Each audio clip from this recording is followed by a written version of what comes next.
Hello everyone, स्वागत है आप सभी का हमारे न्यू व्लॉग में। तो आज का व्लॉग शुरू हो रहा है खाने खजाने से, मतलब कि आज बन रही है हमारे घर पे, जैसा कि पिछले व्लॉग में मैंने आपके साथ शेयर की थी वो दाल, और दाल की बन रही है आज कड़ी। तो हमने दाल एक दिन पहले ही पीस कर रख दी थी, उसके बाद हमने आज बनाई है कड़ी, और दाल की ही बनाए हैं ये पकौड़े, जो कि इतने क्रिस्पी इतने टेस्टी बने थे कि मैं क्या ही बताऊँ आपको। तो ये हमारी कड़ी है जो कि बिल्कुल बेसन की लग रही है, पर इसमें थोड़ा सा भी बेसन ऐड नहीं है, ये सिर्फ और सिर्फ दाल की कड़ी है, जो कि देखने में बहुत ही ज़्यादा अच्छी लग रही है और ये खाने में बहुत टेस्टी बनी थी। बहुत ही अच्छा टेस्ट आया था, बट ऐसा लग रहा है जैसे बेसन की कड़ी होती है ना, बट नहीं, ये सिर्फ और सिर्फ दाल की कड़ी है, जो कि दाल आप लोगों ने पहचानी, और बहुत अच्छी अच्छी दाल पहचानी है आप लोगों ने, बहुत अच्छे से आप लोगों ने दाल को देखा और मतलब बताया उसका नाम। और अब मैंने इसमें डाल दिए ये वाले पकौड़े, जो कि इसी के लिए बनाए गए थे, और इतनी टेस्टी दाल बनी सच्ची में। बाबा का भोग लगने के बाद हमने जब खाई तो हा आनंद आ गया दाल खाकर, कड़ी खाकर। और फिर कड़ी के साथ चावल ना हो तो मज़ा ही नहीं है। हमने बनाए थे चावल और कड़ी, और बहुत अच्छी बनी। उसके बाद हमने शुरू किया आज का दिन। आइए चलते हैं। एवरीवन, गुड मॉर्निंग, ओम साई राम। तो अभी सुबह का 11 बज रहा है, फिर मैं आपको गुड मॉर्निंग कर रही हूँ, क्योंकि बहुत लोगों की इस वक्त पे गुड मॉर्निंग होती है। हमारे तो सुबह 4 बजे हो चुकी है गुड मॉर्निंग। तो आज सुबह 4 बजे जैसे ही मैं उठी तो आज मुझे बहुत ख़राब लगा, क्योंकि जैसे ही मैं उठी मम्मी उल्टी कर रही थी। मम्मी को इतनी ज़्यादा प्रॉब्लम थी और दर्द के मारे इनको बहुत बहुत दिक्कत हो रही थी। सुबह उठते मैंने यही देखा आज, तो मेरा सुबह तो मन ख़राब ही हो गया, लेकिन फिर भी मैंने कहा कोई बात नहीं, प्रॉब्लम है आती जाती है। मैंने बाबा को बोला, मैंने कहा तुम कहाँ हो, इतना दिक्कत हो रही है। तो ये दिक्कत हुई, सुबह तबीयत ख़राब हो गई सुबह। उसके बाद आज हमने, जैसे कल आपको मैंने ब्लॉग में दिखाया, दाल पीस के रखी थी ना, तो दाल की बननी थी कढ़ी। तो वैसे उसके बड़े भी बनते हैं, जिनके खाए होंगे, बड़े होते हैं ना गोल गोल वाले, तो वो भी बनते हैं, लेकिन बड़े तो बनाने थे, कढ़ी बनानी थी पकौड़े वाली। तो हम सुबह क्योंकि मैंने अभी तक कढ़ी बनाई नहीं है कभी, वो कढ़ी तो मम्मी बनाती थी, और मम्मी बोली थी मैं सुबह तेरे को बता दूँगी कैसे कैसे बनता। मम्मी की तबीयत इतनी ज़्यादा ख़राब, मैं मम्मी को कहूँ तो कहूँ कैसे कि आप बना लो, और अब दिक्कत हो गई मुझे। मैं तो सोची मुझसे बन ही नहीं पाएगी, पर फिर भी मैंने मम्मी से जहाँ बैठी थी वहाँ पूछा उनको मम्मी कैसे बनेगी। मम्मी ने वहाँ बैठे बैठे बताया, जैसे जैसे मम्मी बताती गई वैसे वैसे मैं बनाती गई, और बाबा की कृपा से कढ़ी बहुत टेस्टी बन गई है, बहुत अच्छी बन गई है। पकौड़े भी बहुत अच्छे बने, जो कि मम्मी ने खाए भी हैं। तो मैं मम्मी को, अभी तो मम्मी की हालत थोड़ी सी अच्छी नहीं है, तो मैं अभी डॉक्टर के पास मम्मी को लेके जा रही हूँ। डॉक्टर के पास से लेके आऊँगी, फिर मैं आपको मम्मी से मिलवाऊँगी, है ना, क्योंकि अभी मम्मी की सेहत बिल्कुल ठीक नहीं है।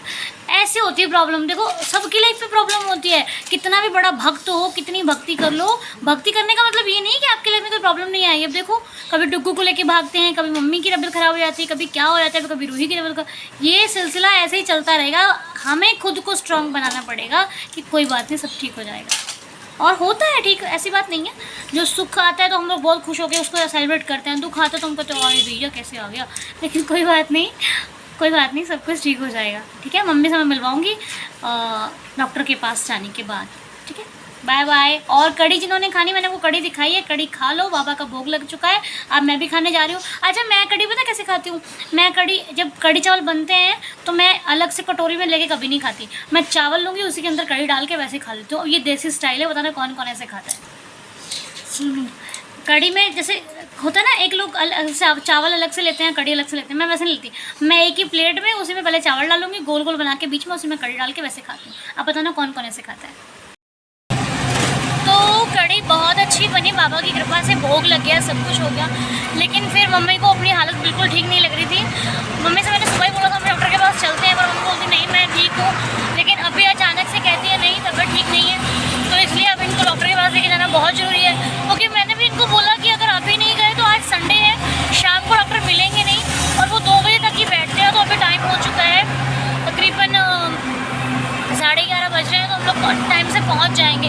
एक तो हमारे यहाँ से डॉक्टर भी दूर है, हर चीज़ ना यहाँ पे दूर ही है, कुछ पास में हमारे है ही नहीं। डॉक्टर तो बहुत सारे हैं पास में, पर सूट नहीं करता, कुछ भी दूर दूर ही सूट करता है। पहले हम लोग रहते थे ना बचपन में, वहीं पर डॉक्टर है हमारे सारे, डॉक्टर भी, कपड़े लेने वहीं पर, सब कुछ हमारा दूर दूर ही।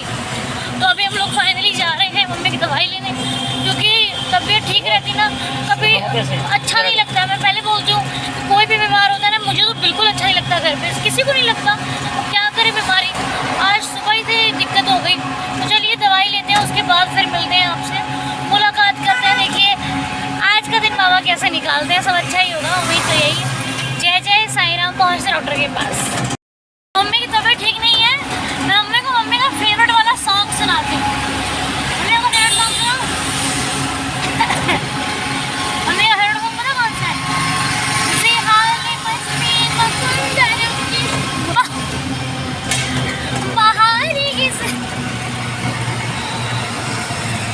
सुनाई देती है जिसकी धड़कन, तुम्हारा दिल या हमारा दिल है। ये गाना मम्मी को बहुत पसंद, बिल्कुल पसंद नहीं है। पता नहीं इस गाने में ऐसा क्या है जिनको अच्छा नहीं लगता, पर मुझे तो बहुत अच्छा लगता है, बहुत ही ज़्यादा पसंद है मुझे। हुआ कि मैं ना ऊपर आसमान को देख के गाना गा रही थी, बाबा का भजन गा रही थी, तो मुझे ये लगा कि बाबा मुझे देख रहे हैं, तो मैंने बुलाया अभी बाबा को, तो बाबा आ गए हैं, लेकिन अभी दिखाई नहीं दे रहे। बाबा, ओ बाबा, बाबा, अब बताओ, मम्मी बुलाओ बाबा को। बाबा, देखा मैंने बाबा को कैसे बुलाया। हम पागल नहीं हैं भैया, ना हमारा दिमाग खराब है, बस मेरी मम्मी की तबीयत खराब है, वो ठीक हो जाए, है ना मम्मी? मम्मी क्या हो रहा है अभी आपको तत्काल में? कुछ नहीं हो रहा है, फिर भी डॉक्टर के पास जा रही है। ये डॉक्टर अंकल ना 1 महीने बाद मम्मी को बुला ही लेते हैं। तो चलिए चलते हैं डॉक्टर के पास। जय जय साईं राम। वो गली में आ गए हैं जहाँ पे हम लोग तकरीबन 10 साल पहले डेली आया करते थे, मंगलवार।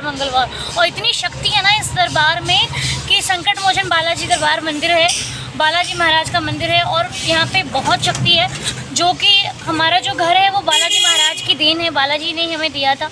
तो आइए मैं आपको बाहर से दर्शन कराऊंगी, अंदर तो मैं जाऊंगी नहीं, क्योंकि संडे है, बंद भी होगा शायद अभी मंदिर, टाइम हो चुका है।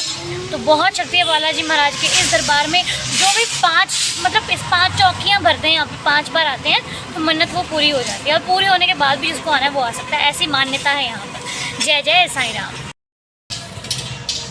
दरबार है बालाजी महाराज का, ये देखो, ये दरबार है, ये बाबा जी की दरगाह है। घर में 2.25 रुपये की अरदास लगती है ना, 2.25 रुपये की, 2.25 रुपये की अरदास लगती है, और 5 रुपये की अरदास लगती है। तो जिसको लगानी होती है वो 2.25 रुपये की भी लगाता है, जिसको लगानी होती है 5 रुपये की भी लगाता है। 5 बार दरबार में ऐसा मान्यता है कि आते हैं और विश वो पूरी हो जाती है। तो बाबा ने तो हमें वैसे सब कुछ दे रखा है।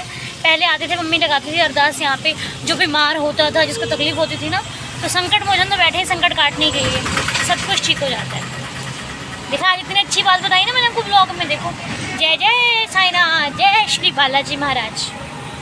तो मम्मी की दवाई लेके आ गए थे हम लोग घर पे 2 बजे, लेकिन दवाई तो मम्मी ने खा ली है, बट अब मम्मी को कोई फ़र्क नहीं पड़ा है। तो ये मौसम जो है बहुत ही ख़राब आ रहा है। पता है, दिवाली के लगभग ना ऐसा होता है कि बहुत लोग बीमार होते हैं, बहुत लोगों की तबीयत ख़राब होती है। तो पहले से ही अपनी तबीयत का बिल्कुल ध्यान रखो, क्योंकि पता नहीं कब अच्छा भला इंसान ख़राब हो जाए। मम्मी की हमारी कल हेल्थ इतनी अच्छी थी, मतलब हम तो अनुमान ही नहीं लगा सकते कि रात अचानक ऐसा क्या हुआ जो तबीयत ख़राब हो गई। ना ऐसा कुछ खाया उन्होंने जो उनकी सेहत के लिए ख़राब था, ना ऐसा कुछ, मतलब कोई दिक्कत नहीं थी। अच्छे भले उन्होंने मुझे बोला कि मैं ना सोने जा रही हूँ, मुझे जल्दी सोना है, तो मैं टाइम से सो जाऊँगी, मुझे बहुत नींद आ रही है। मैंने कहा ठीक है। अच्छा भला उन्होंने, मतलब कोई दिक्कत नहीं थी, आराम से सो गए। मैं 11 बजे उनको देख रही तो मम्मी आराम से सो रहे हैं। मैंने कहा चलो ठीक है, मम्मी सो रहे हैं, मैं भी सो जाती हूँ। मैं भी सो गई, और रात में 1 बजे के बाद उनकी तबीयत इतनी ज़्यादा ख़राब हो गई कि मतलब हम सोच ही नहीं सकते। सुबह से उल्टियाँ शुरू हो गई, फीवर और बढ़ गया, मतलब बहुत ही दिक्कत हो रही थी। तो इसलिए पहले से ही आप अपनी सेहत का ध्यान रखिए। अब से ये रिक्वेस्ट है कि पहले से अपनी सेहत का ध्यान रखिए, ताकि कोई भी बीमारी, कोई भी तकलीफ़ आपको छू ना पाए। क्योंकि अगर परिवार में एक दिन तबीयत ख़राब हो गई तो बहुत दिक्कत होती है भाई, बहुत परेशानी होती है, और दवाइयों में उतना अधिक पैसा लगता है। दवाइयाँ आजकल सस्ती नहीं है, डॉक्टर के पास जाओ 2-3 हज़ार रुपये तो यूँ उड़ जाते हैं, पता नहीं चलता।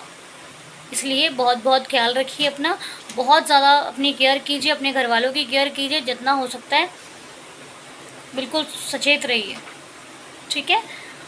तो चलिए शाम हो गई है, बाबा की आरती करने का समय धीरे धीरे हो रहा है, तो बाबा की आरती करेंगे। और मम्मी की भी हमारी तबीयत बिल्कुल ठीक नहीं है, बट चलिए मिलते हैं थोड़ी देर के बाद। मेरी लाइफ में चाहे मॉर्निंग का टाइम हो या फिर इवनिंग का, पर जो भी वक्त मेरा बाबा के साथ होता है ना, उसका मैं शब्दों में बयां ही नहीं कर सकती। क्योंकि बाबा के पास मुझे जो सुकून मिलता है वो मुझे कहीं नहीं मिलता। और अपने बाबा से प्रे करती हूँ कि हे देवा, सबको प्रॉब्लम से बचा कर रखना, सबकी रक्षा करना, सबके परिवार में सबको तंदुरुस्त खुश रखना। ये मेरी मॉर्निंग इवनिंग हर वक्त की प्रेयर होती है। तो बस बाबा के दर्शनों के साथ आज का व्लॉग यहीं पर संपूर्ण करते हैं। फिर मिलेंगे नेक्स्ट व्लॉग में, तब तक के लिए जय जय साईं राम।